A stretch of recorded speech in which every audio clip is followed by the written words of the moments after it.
Jangan lupa subscribe di YouTube channel Metro TV News dan juga nyalakan notifikasinya.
Ambil sosok dari gambar Pinaman, tapi Pinaman dibalikkan 180%, ya. Dan ini adalah satu sosok, satu statement nasional, ya. Ada Diponegoro sedang ditangkap, ada Clarence yang muncul, dia tidak ada di Magelang, tapi Opsir yang menjadi kepala dari negosiasi untuk dengan Diponegoro dimunculkan sebagai Judas Iscariot, ya. Dan ini satu gambar yang mengkisahkan bagaimana kejahatan, bagaimana kebohongan, bagaimana pengkhianatan Belanda, ya. Tapi orang Belanda tidak bisa melacak itu. Lukisan itu sangat taksa, ya, sangat ambiguous gitu. Saya kira Raden Saleh merasakan itu penderitaan yang diakibatkan oleh Perang Jawa, Perang Diponegoro. Dan dia menyampaikan simpatinya kepada orang-orang Jawa, ya, khususnya lagi terhadap Diponegoro yang menjadi sebab musabab dari perang itu. Dan simpati itu terasa, ya, simpati itu terasa. Dan mungkin kalau kita lagi-lagi melihatnya dari sudut nasionalisme Indonesia, itu adalah semacam protes gitu. Tetapi kalau kita menggunakan sudut nasionalisme itu.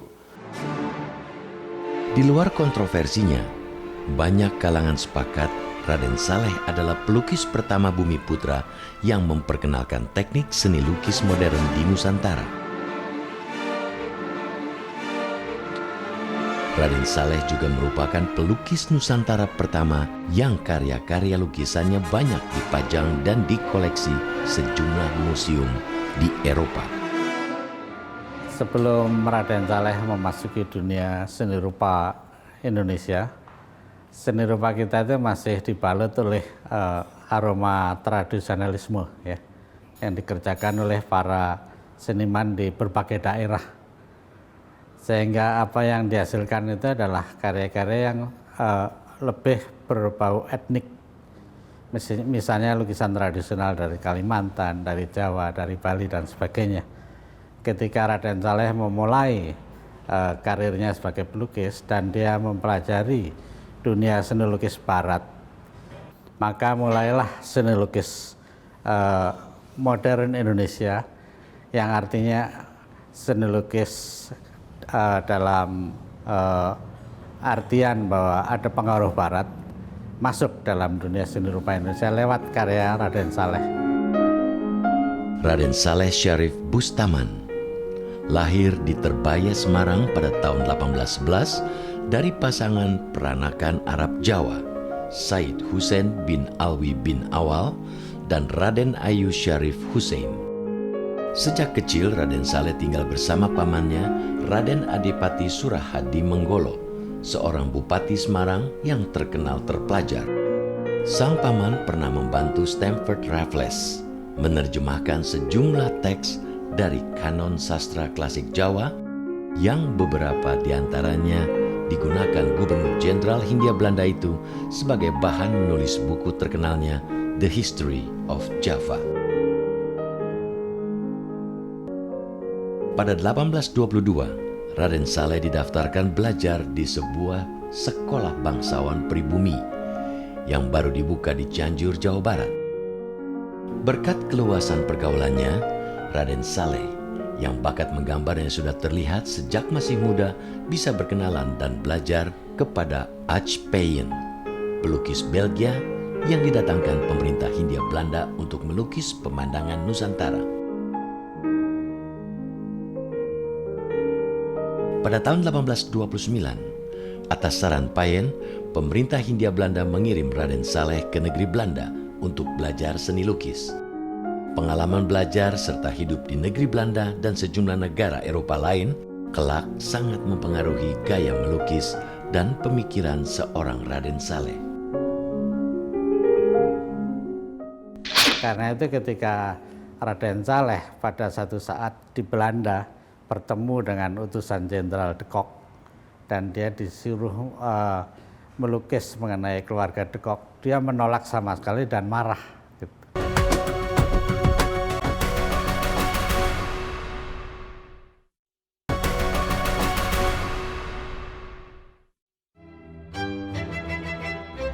Petualangan hidup Raden Saleh di Eropa dimulai di negeri Belanda.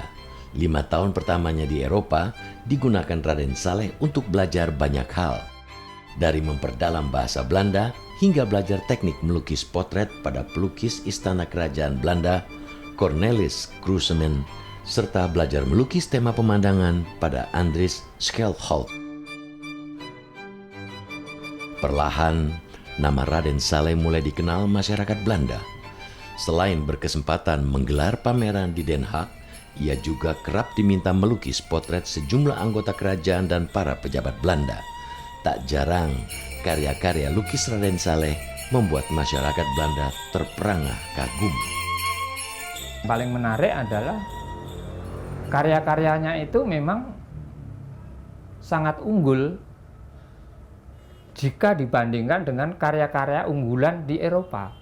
Kepersisan, ya, ketepatan, semuanya itu tidak tertandingi. Sehingga pada saat seniman-seniman Eropa, ya, seniman romantik Eropa itu melakukan eksibisi keliling Eropa, karya Raden Saleh ini juga ikut dibawa. Saat beasiswa belajarnya habis, Raden Saleh mengajukan permohonan untuk tetap tinggal di Belanda dan belajar ilmu-ilmu lain. Pada tahun 1839, pemerintah Belanda mengirim Raden Saleh untuk melakukan perjalanan artistik ke sejumlah negara Eropa. Ia berkunjung dan menetap beberapa bulan di Düsseldorf, Frankfurt, dan Berlin, Jerman, sebelum kemudian mengunjungi Dresden dan jatuh cinta dengan kota itu. Raden Saleh memutuskan tinggal di Dresden hingga sekitar 5 tahun di kota itu. Di Dresden pula, ia menjadi tamu kehormatan kerajaan Jerman. Kehadirannya diterima baik kalangan bangsawan. Untuk pertama kali dalam hidupnya, Raden Saleh merasa diperlakukan sederajat sebagai manusia. Situasi ini membuatnya leluasa menemukan ekspresi artistik dan rasa percaya dirinya sebagai seniman. Raden Saleh juga tak ragu menunjukkan identitasnya sebagai orang Asia, orang Jawa, serta sebagai seorang Muslim. Jadi Raden Saleh itu pernah menulis buku autobiografi, itu kira-kira tahun 1839, jadi ketika dia masih muda. Katanya sih autobiografi ini hilang, tapi masih tersisa beberapa. Nah, ini mungkin yang saya baca ini nggambarin bahwa dia itu berusaha menggabungkan Barat dan Timur sih. Jadi seperti ini sih. Dua kutub yang saling bertentangan, namun keduanya cerah dan ramah seperti kekuatan sihir sakti yang memengaruhi jiwaku. Di sana, Taman Firdaus masa kecilku, di bawah terik matahari dan keluasan samudera Hindia yang gemuruh. Tempat tinggal orang-orang yang kucintai dan tempat abu nenek moyangku bersemayam. Di sini, Eropa, negara-negara paling beruntung, tempat kesenian, ilmu pengetahuan, dan pendidikan tinggi berkilau bagai intan permata yang memikat gairah masa mudaku. Selama di Dresden, Raden Saleh menjalin persahabatan erat dengan seorang bangsawan terpandang bernama Mayor Serre.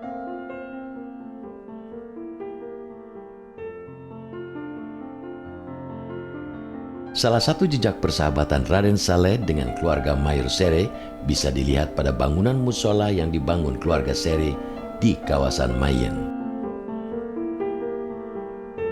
Musola itu memang dibuat untuk menghormati Raden Saleh. Di musola ini terdapat tulisan Raden Saleh dalam bahasa Jawa dan Jerman berbunyi, "Hormati Tuhan, cintai manusia."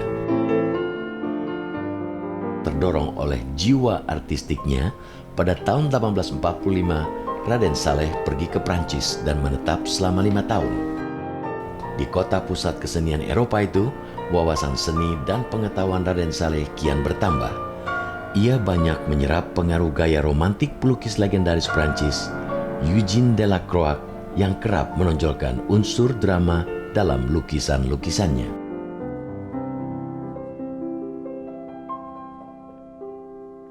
Pada 1846, bersama pelukis terkenal Prancis, Horace Vernet, Raden Saleh tinggal beberapa bulan di Aljazair.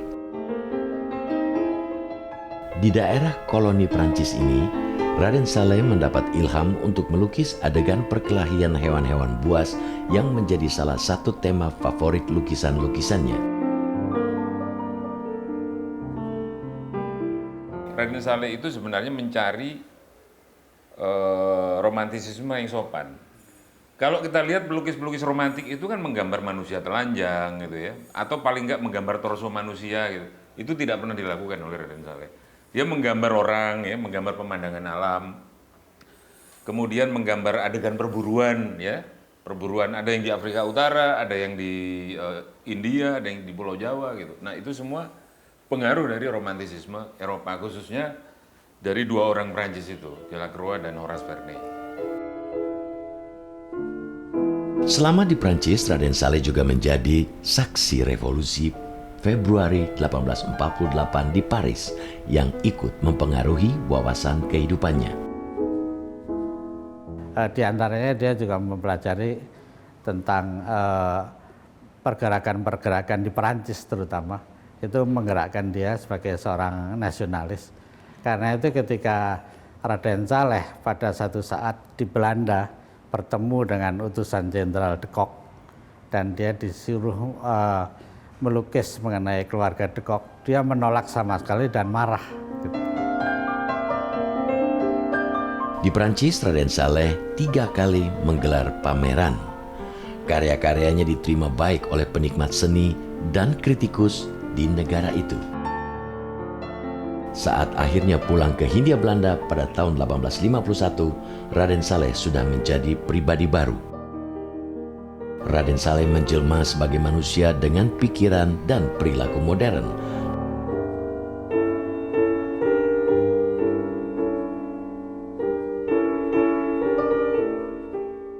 Satu hidup yang tragis sebab dia mau jembatani Eropa dan dunia pribumi. Dia dituduh untuk dilipatkan di dalam pemberontakan di Bekasi dengan seorang yang betul-betul kagum dengan Raden Saleh.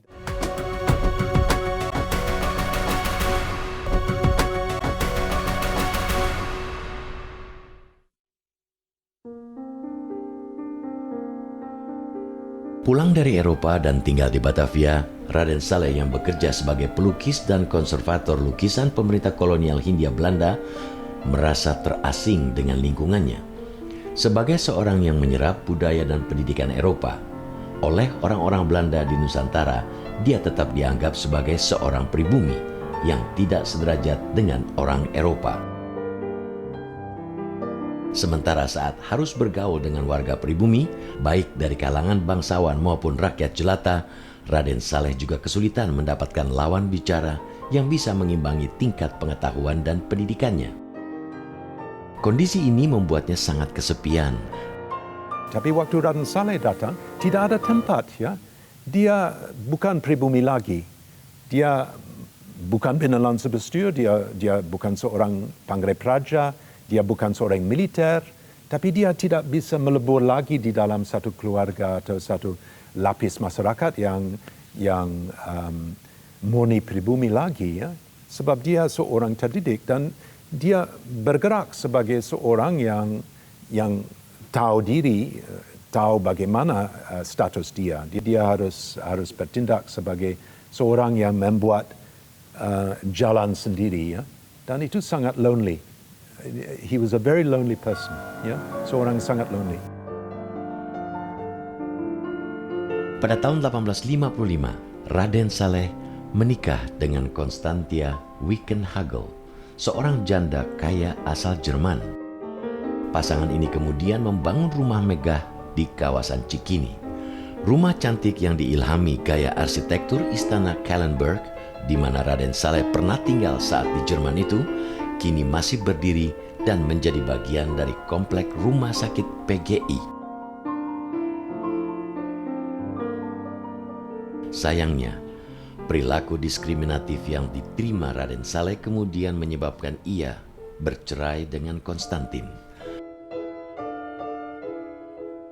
Praktik diskriminasi yang dirasakan Raden Saleh mendorongnya menciptakan sejumlah karya lukis yang mengekspresikan kritik atas kolonialisme yang dilakukan Belanda di bumi Jawa atau wilayah Nusantara lainnya. Nuansa kritik ini menurut sejumlah pihak misalnya terasa pada lukisan penangkapan di Ponorogo, sebuah banjir di Jawa, dan pertarungan antara banteng dan singa. Apa yang terjadi? Februari 21 1861 datang satu hujan besar, ya, satu storm yang typhoon, ya, dan Banyumas seperti tenggelam. Dan di dalam situasi seperti itu, Hindia Belanda seperti kewalahan. Di dalam gambar dari Raden Saleh seperti Rada de Medusa dari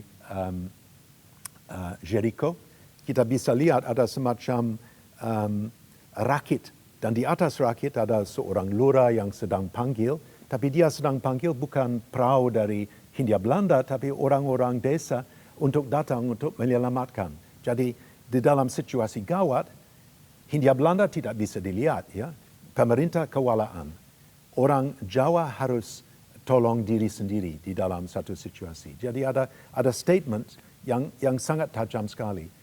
Lukisan Raden Saleh maksud saya itu memang banyak tafsir, ya, tapi tafsir yang paling mendekati mengenai lukisan-lukisan yang memiliki rasa nasionalisme, diantaranya lukisan-lukisan yang menggambarkan pertempuran hewan liar, diantaranya banteng melawan dua singa misalnya.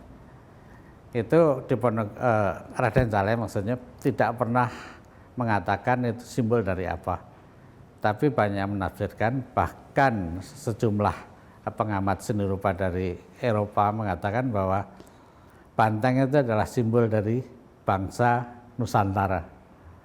Sementara singa satu atau dua itu adalah lambang dari Belanda. Itu penafsiran yang lagi-lagi datang dari nasionalisme Indonesia gitu. Jadi itu tidak salah gitu. Tidak salah bahwa kita melihat sesuatu itu berdasarkan kacamata politik kita hari ini. Itu tidak salah dan itu boleh. Kalau itu sudut pandangnya penonton atau apalagi penonton yang politis boleh. Tetapi saya kira lukisan itu sendiri harus dilihat tadi itu saya kembalikan bahwa dia ingin menampilkan suatu gelora romantik, dan gelora romantik itu sebenarnya satu sisi lain dari gairah ilmiah. Gitu.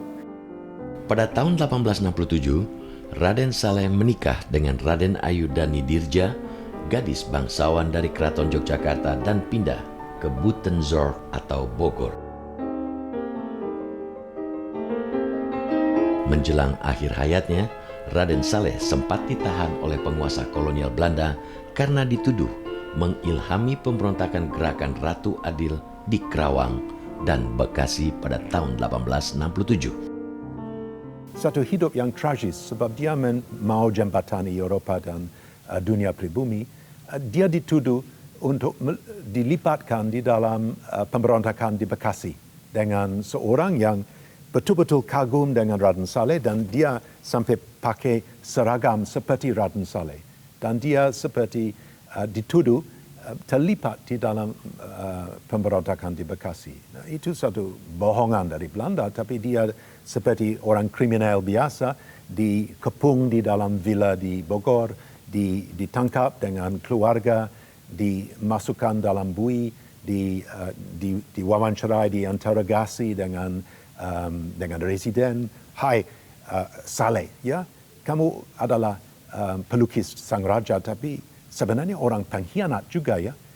Jadi dia tidak bisa memaafkan itu.